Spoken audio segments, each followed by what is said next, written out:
may mga bagay na kailangan magkasama, magkadikit. No? Kasi kung mawawala ang isa, mababaliwala yung bagay na iyon. Halimbawa, chopstick. Diba?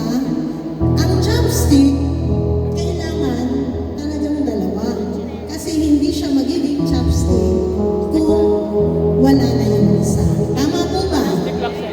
Ay, tama. Anong tawag sa kanya? Pagka isa na lang siya, stick na lang. Akala ko chop. Okay. Pangalawa, ang gunting, hindi masasabing gunting kung wala yung isa. Diba? Kasi kung wala na yung isa niya, ano na lang tawag sa kanya? Gun.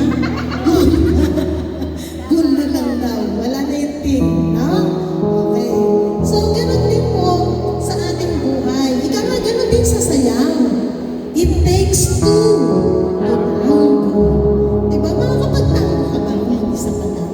Unless may imaginary friend ka. Diba? And then, ganun din po sa ating buhay. Mayroong liwanag, may dilim. Diba? Mayroong, ano pang, may liwanag, may dilim. Then, May ulan. may ulan, may araw. Diba?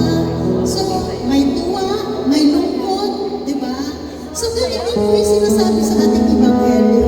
Na ang ating Ebanghelyo ay mayroong pag-ibig sa Diyos at mayroon ding pag-ibig sa kapwa. Dahil kung aalisin natin ang pag-ibig sa kapwa, hindi tayo umiibig sa Diyos. Amen? Amen. Amen. No? Sabi nga sa unang Juan, no? Mababasa natin, ang sino man nagsasabi na iniibig niya ang Diyos, pero hindi niya iniibig ang kanyang kapwa ay sinungaling. Kaya paano mo naiibig ang Diyos kung nananakit ka ng iyong kapwa? No?